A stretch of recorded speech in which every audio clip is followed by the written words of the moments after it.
બાળદોસ્તો, હવે આપણે પાઠને સમજીએ. બાળદોસ્તો, તમે મને ઓળખો છો ને? હું ગીરના જંગલનું એક હરણ છું. આમ તો અમારી સિંહની સાથે ક્યારેય દોસ્તી હોતી નથી. સિંહો હંમેશા અમારો શિકાર કરતા હોય છે, પરંતુ આજે હું આપને સિંહ અને માણસની દોસ્તી અને વફાદારીની અદ્ભુત કથા કહીશ. ચાલો ત્યારે આ કથા માણવા તૈયાર થઈ જાઓ. ગીરના જંગલને અડીને જૂનાગઢથી આશરે 25 ગાંવ દૂર અને સાસણગીરથી આશરે 6 ગાંવ દૂર મોટી મોણપરી નામનું એક ગામ આવેલું છે. ગામના પાદરમાંથી એક મોટી નદી વહી જાય છે. નદીને કાંઠે 2 માથોડા ઊંચી ભેખડો છે. નદીના વાંસજાળ પાણીમાં મગર શેલારા મારે છે. સુરતના સીમાડે આવેલા આ મોણપરી ગામે માત્રાવાળા નામે દરબાર રહે. નદીને કાંઠે માત્રાવાળાની સોનાના કટકા જેવી જમીન આવેલી છે. ચોમાસું પૂરું થયું છે. જોઈને આંખો ઠરે તેવો મોલ ખેતરમાં ઊભો છે. લોકો લણણીના કામે લાગ્યા છે. આવા એક દિવસે નમતા બપોરે દરબાર માત્રાવાળા ખાટલો ઢાળીને ખેતરમાં બેઠા છે. કુદરતે છૂટે હાથે વેરેલી સુંદરતાને દરબાર આંખો ભરીને પી રહ્યા છે. એકાએક દરબારની નજર નદીના ઘૂના પર પડી. સામેથી સિંહ અને સિંહણનું બેલાડ ચાલ્યું આવે છે. બેપરવાઈથી ચાલ્યા આવતા આ રાજા રાણીને દરબાર જોઈ રહ્યા. સિંહ અને સિંહણ પાણી પીવા ઉતર્યા, પણ ત્યાં તો ઓચિંતો પાણીમાં ખળભળાટ થયો. એક પ્રચંડકાય મગર નદીના છીછરા પાણીમાં આવ્યો અને સિંહણને પીઠલીનો ફટકો મારીને ઊંડા પાણીમાં ખેંચવા લાગ્યો. સિંહણે કાળના પંજામાંથી પોતાની જાતને છોડાવવા માટે ભારે મથામણ કરી, પણ એની કાળી આવી નહીં. મગર સિંહને પાણીમાં ખેંચી ગયો. સિંહ પોતાની રાણીને બચાવવા થોડે સુધી પાછળ ગયો, પણ જંગલનો રાજા પાણીમાં લાચાર હતો. સિંહ પાછો આવીને હતાશ થઈને નદીની વેકૂરમાં બેસી ગયો. એના મોઢા પરની વેદના દૂરથી વર્તાઈ આવતી હતી. દરબાર ક્યારના આ દ્રશ્ય જોઈ રહ્યા હતા. સિંહ હવે શું કરશે એ જોવા જાણવાની એમની ઈચ્છા હતી. એમણે એમના માણસોને કહ્યું, તમે તમારે સૌ જાઓ. સિંહણના મોતનું વેર સિંહ કેવી રીતે વાળે છે એ મારે જોવું છે. મારા માટે વાળું અહીં લેતા આવજો. સિંહ નદીનો કાંઠો છોડી ક્યાંય ગયો નહીં. રાત આખી નદીના ખળખળ વહેતા પાણી સામે એ સૂનમૂન બનીને બેસી રહ્યો. માત્રાવાળા પણ એ વિજોગીને જોતા બેઠા રહ્યા. દરબારના મનમાં વારે વારે વિચાર આવ્યા કરતો હતો, આ જનાવરને એકબીજા માટે કેવા હેતપ્રીત છે. આમ ને આમ 2-3 દી નીકળી ગયા. સિંહ ભૂખ્યો ને તરસ્યો નદીના ઘૂમરી લેતા પાણી સામે મીઠ માંડીને બેઠો રહ્યો. માત્રાવાળા પણ સિંહને જોતા જોતા ખેતરમાં જ રાત દી રહેવા લાગ્યા. સિંહ માટે એમના અંતરમાં વહાલ ઉભરાતું હતું. 2-3 દી થયા ને એક દી પાણીમાં ફરી ખળભળાટ થયો. સિંહ સાવધાન થઈ ગયો. માત્રાવાળા પણ અધ્ધર જીવે પાણી તરફ જોઈ રહ્યા. મગર ઊંડા પાણીમાંથી છીછરા પાણી તરફ આવી રહ્યો હતો. સિંહ ઊભો થયો અને મગરને લલચાવવા પાણીમાં થોડે સુધી આગળ ચાલ્યો ને પાણી પીતો હોય એવો ડોળ કરવા લાગ્યો.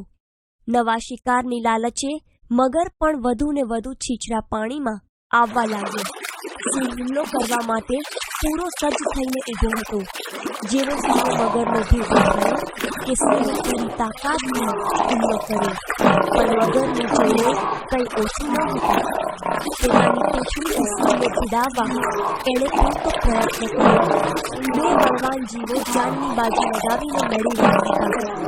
ઘડીકમાં મગર સિંહને પાણી તરફ ખેંચતો તો ઘડીકમાં સિંહ મગરને રેતી તરફ ઘસડતો હતો.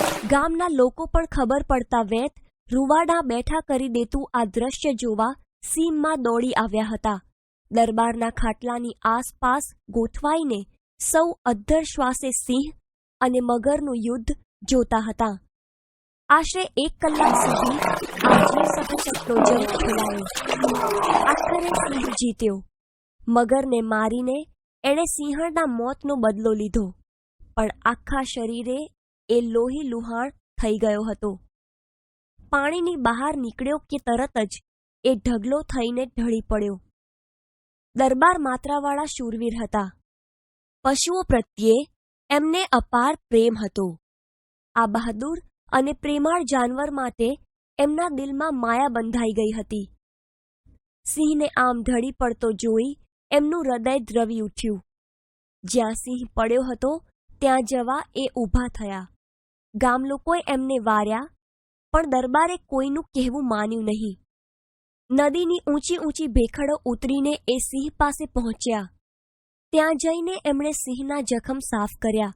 વનસ્પતિના પાંદડા વાટી જખમ પર પાટા બાંધ્યા. સિંહના શરીર પર શીતળ જળનો છંટકાવ કર્યો. થોડી વારે સિંહે સહેજ આંખો ખોલીને જોયું. એક પ્રેમાળ માનવી એની સેવા ચાકરી કરી રહ્યો હતો. સિંહ ક્યાંય સુધી આંખો મીચીને પડ્યો રહ્યો. પોતાની હાજરીની સિંહને જાણ થયા છતાં એણે હુમલો કરવાનો પ્રયત્ન ન કર્યો. એટલે દરબારને એના પર ભરોસો બેસી ગયો. થોડી વારે સિંહ પૂરેપૂરો ભાનમાં આવી ગયો. ઊભોય થયો, પણ એના શરીરમાં તાકાત રહી નહોતી. એ ફરી પાછો ફસડાઈ પડ્યો. દરબારે એક વાસણ મંગાવી એમાં પાણી ભરી સિંહના મોઢા આગળ ધર્યું. સિંહે થોડું પાણી પીધું ને પાછો સૂઈ ગયો. દરબારે પૂરી ધીરજથી થોડા દિવસ ઊભા પગે સિંહની સેવા ચાકરી કરી. દરબારના પ્રેમ અને સેવાથી સિંહ સાવ સાજો થઈ ગયો. પોતાને નવી જિંદગી બક્ષનારનો ઉપકાર સિંહ કેમ ભૂલે? એ તો માત્રાવાળાનો પરમ મિત્ર બની ગયો. દરબાર જ્યાં જાય ત્યાં સિંહ સાથે ને સાથે. દરબાર ખેતરે જાય ત્યારે સિંહ એમની સાથે ખેતરે જાય. દરબાર ખેતરેથી ઘેર આવે ત્યારે સિંહ પણ એમની સાથે પાછો ઘેર આવે. ભૂખ લાગે ત્યારે એ શિકાર કરવા જંગલમાં જાય, પણ વળી પાછો દરબાર પાસે આવતો રહે. આ રીતે થોડો વખત ચાલ્યા પછી એ દરબારને ઘેર જ રહેવા લાગ્યો. ઘણા ઘરોમાં કૂતરાની ચોકી તો હોય, પણ દરબારને ત્યાં તો સિંહની ચોકી. એકવાર દરબારના ઘરમાં ખાતર પાડવાના ઈરાદે ચોર ઘૂસ્યા. દરબાર ફળિયામાં ઢોલિયો ઢાળીને સૂતા હતા. સિંહ ઢોલિયાની નીચે સૂતો હતો. સહેજ સંચળ થતાં જ સિંહ જાગી ગયો ને ચોર પર ત્રાટક્યો. એક બે તો ત્યાં જ પૂરા થઈ ગયા ને બાકીના ઘાયલ થઈને ભાગ્યા. આ વાતને ઘણા વર્ષ વીતી ગયા. માત્રાવાળા અને સિંહની દોસ્તી કાયમ ટકી રહી. એકવાર દરબાર માત્રાવાળા બીમાર પડ્યા. સિંહ એમના ઢોલિયાથી ઘડીભર પણ આગો પાછો ન થતો. દરબાર એ માંદગીમાંથી ઉઠ્યા નહીં. એમના મૃત્યુથી ગામ આખું શોકમાં ડૂબી ગયું. સૌ તો પોતાની વેદના વાણી દ્વારા રજૂ કરી શકતા હતા, પણ સિંહ પોતાના જીવનદાતાના મૃત્યુનો વસમો આઘાત અંતરમાં જ વેઠી રહ્યો હતો. તે દી કોઈ દિવસ ન જોયું હોય તેવું કૌતુક સૌએ દીઠું. દરબારની સ્મશાન યાત્રામાં સિંહ પણ જોડાયો. સૌ સ્મશાને પહોંચ્યા. ચિતા પર દેહને મૂકીને અગ્નિદાહ દીધો. સિંહ દરબારની બળતી ચિતા સામે જોતો બેઠો હતો. દરબારના મૃત્યુની વેદના તો સૌને હતી જ, પણ આ જાનવરની વેદના જોઈ સૌની આંખો વધુ ભીની થઈ. અગ્નિ સંસ્કારની ક્રિયા પૂરી કરી સૌ ગામમાં પાછા વળ્યા.